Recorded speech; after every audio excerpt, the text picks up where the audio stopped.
From this vibrant past, your perspective shifts, time accelerating until you find yourself in a dusty Bavarian quarry in the year 1861. Men are splitting thin slabs of fine-grained limestone, a material so perfect for creating lithographic prints that it's famous across Europe. One worker cracks open a slab, and there, pressed into the rock like a divine stamp, is something that shouldn't exist. A single, perfectly preserved feather. It's undeniably a feather with a central quill and asymmetrical veins, just like that of a modern bird built for flight. But what is it doing here? In stone, laid down millions of years before the birds we know? It's a quiet discovery, a subtle whisper from deep time, but it is the prologue to one of paleontology's greatest stories. Just months later, the whisper becomes a shout. A nearby quarry reveals another slab, and this time, it's not just an isolated feather. It is a skeleton. At first glance, it looks like a small, two-legged dinosaur, no bigger than a modern magpie. It has a long, bony tail like a lizard, a snout full of sharp little teeth, and 3 distinct, clawed fingers on each hand, all classic reptilian features. It's an interesting find, certainly, perhaps a new species of Compsognathus, another small predator known from these same deposits. But as you look closer, tracing the outline in the pale stone, you see the ghost. A faint, ethereal impression surrounds the bones, the unmistakable outline of feathers. They aren't just on the arms, but also along the legs and fanning out from that long, reptilian tail.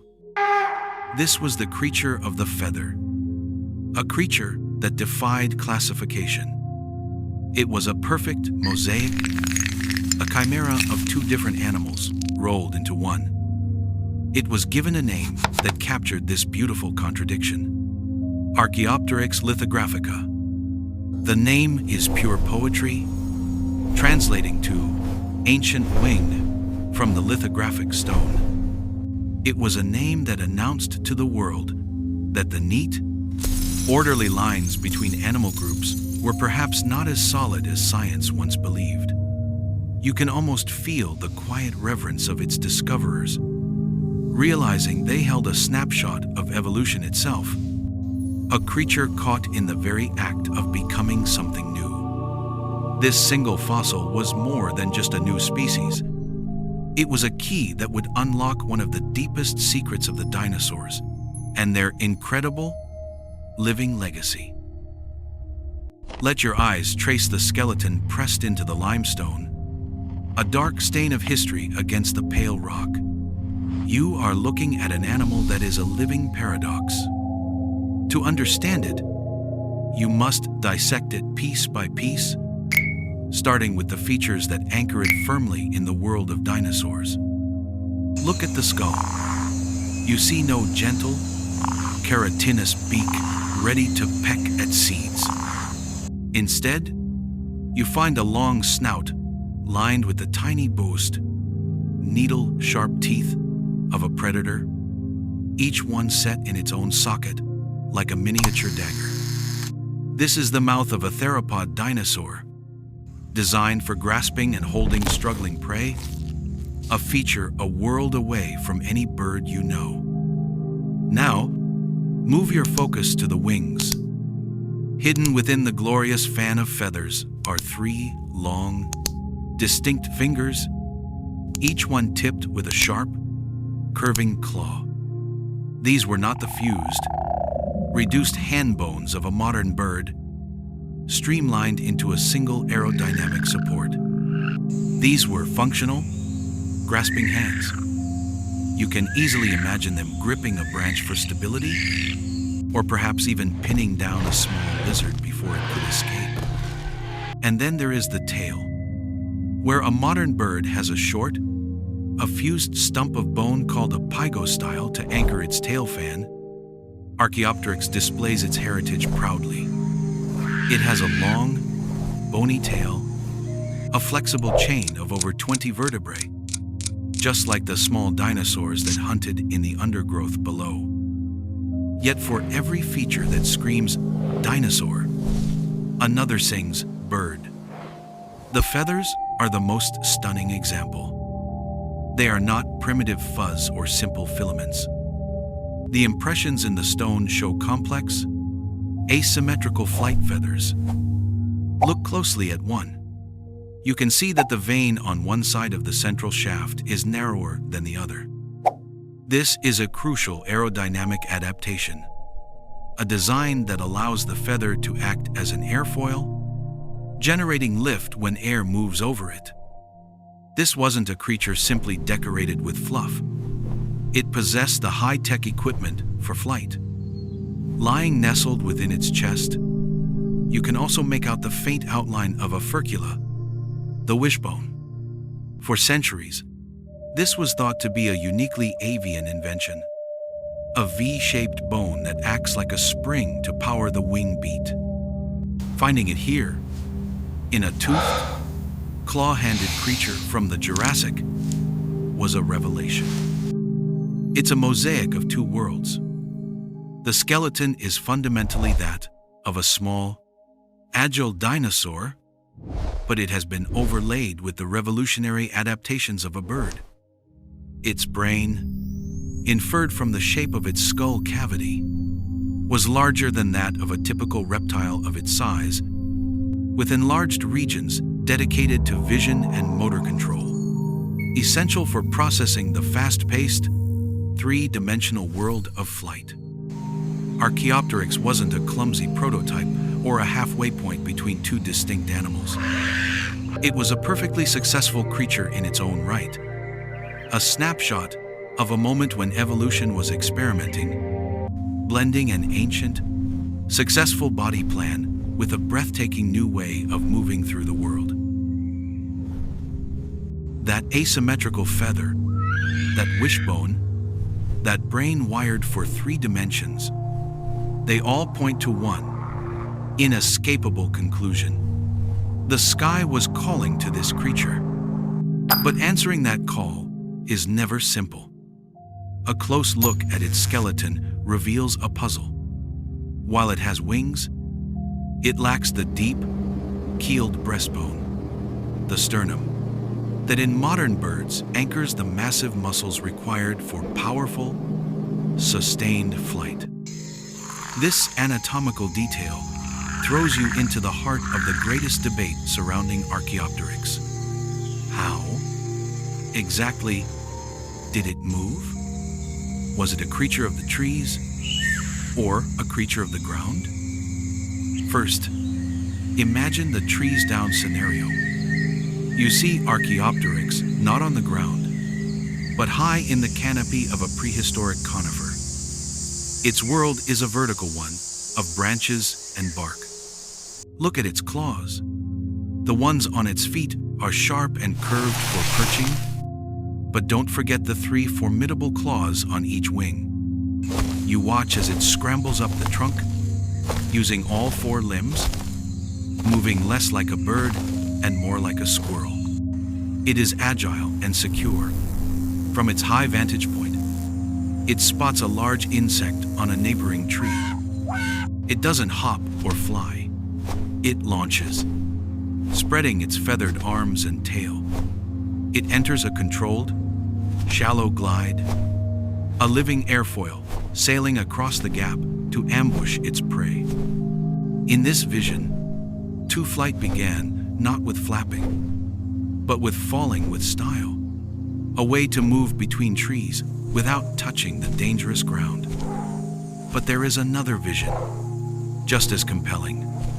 Now, take it out of the trees and place it on the sun-baked shoreline of a lagoon.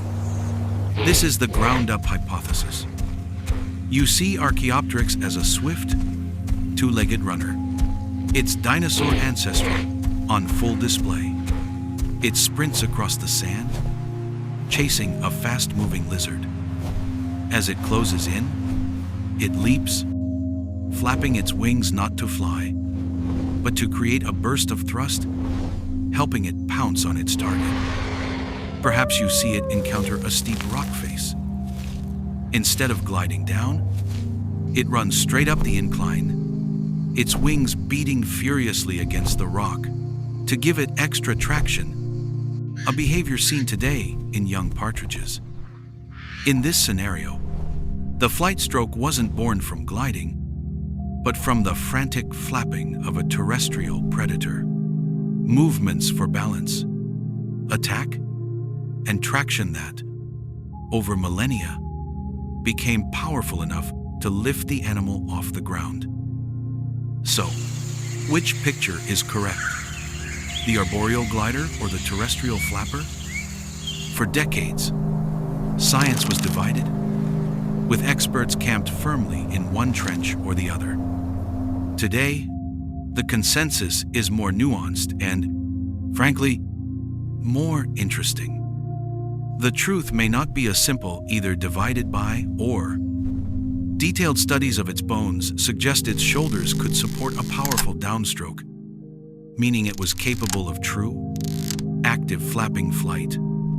However, it probably wasn't a marathon flyer like a modern goose.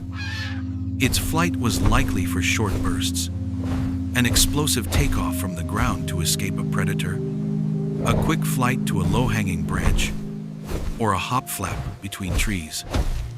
Archaeopteryx was likely an all-terrain generalist, a creature that could run, climb, and fly, a master of none, but uniquely adapted to the complex world of its island home. You now see Archaeopteryx not as a fossil, but as a living, breathing opportunist. But what was life actually like for this pioneer of the skies? Let's step back into its world, the late Jurassic Archipelago that is now southern Germany. This was a place of stark contrasts. The lagoons themselves were often hostile to life, their waters becoming so salty and depleted of oxygen in the deeper portions that few creatures could survive there. This is precisely why the fossils are so breathtakingly preserved. Any animal that fell in would sink into a toxic, undisturbed tomb. But on the islands themselves, life was a different story. It was a tough, vibrant world, dotted with resilient conifers and low-growing cycads, but entirely absent of the flowers and fruits we know today. In this environment, you watch an Archaeopteryx begin its daily search for food. Its head, with those large, sharp eyes inherited from its dinosaur ancestors, darts back and forth, scanning the leaf litter. Its sharp teeth tell you it's a carnivore, but its small size dictates the menu. It's hunting for insects, spiders, and any small lizard or primitive mammal foolish enough to stray into the open. You see one now, stalking through the low vegetation. It moves with a quick, bird-like gait, but its clawed hands are held ready, not tucked away. A flicker of movement in the brush. A small, scurrying lizard. The Archaeopteryx doesn't hesitate. It lunges forward, a short burst of speed aided by a helpful flap of its wings, and pins the creature with its claws before delivering a killing bite with its toothed jaws. It was a hunter perfectly suited to its niche. But this world is far from empty. An Archaeopteryx is both predator and prey. A rustle in the undergrowth reveals a Compsognathus, another small theropod from the same deposits. It is sleeker, built more for pure speed on the ground, and it eyes the Archaeopteryx as a potential meal. The two animals are cousins, separated by millions of years of evolution. now locked in a primeval standoff. In the sky above, long-tailed pterosaurs like Rhamphorhynchus soar on leathery wings, their sharp eyes scanning the islands below for an easy meal. For a creature the size of a magpie, danger is everywhere. This is where the unique, blended anatomy of Archaeopteryx becomes its ultimate advantage. The Compsognathus lunges. An earthbound dinosaur of this size would be caught. But in a flurry of feathered motion, Archaeopteryx explodes upwards, a clumsy but effective burst of flapping flight that carries it to the safety of a low-hanging branch. A moment later, a hungry pterosaur dives from the sky. A creature that could only fly might be vulnerable in the open.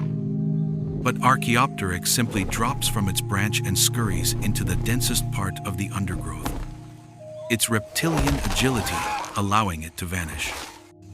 It was a master of escaping, a creature that could navigate the ground, the trees, and the air with just enough skill to survive. It couldn't outrun a Compsognathus or outfly a Rhamphorhynchus, but it didn't need to. It just needed to be able to go where its enemies could not. Its life on that Jurassic Archipelago was a masterpiece of survival, but the story of Archaeopteryx doesn't end there. In a way, its second life, the one that began when it was split from a block of German limestone, was even more impactful. To understand why, you have to feel the pulse of the world it was discovered in. The year is 1861. Just 2 years earlier, Charles Darwin had published On the Origin of Species, unleashing a storm of controversy that shook science, religion, and society to their core. His theory of evolution by natural selection was powerful, but it was just that, a theory. It predicted that the fossil record should be filled with transitional forms, creatures that bridged the gaps between major groups. Critics loudly demanded the evidence, asking, "Where are your missing links?" And then, as if summoned by the question itself, Archaeopteryx appeared. It was almost impossibly perfect. It wasn't a subtle clue that required decades of academic debate. It was a thunderclap of evidence. Here was a creature with the skeleton of a reptile and the feathers of a bird, discovered at the exact moment in history when the world was arguing about whether such a thing could even exist. You can almost imagine Darwin himself seeing the first sketches of it, a quiet smile of vindication spreading across his face. This single fossil became the most powerful ammunition in the evolutionary arsenal. A clear, unambiguous snapshot of one of the most profound transitions in the history of life.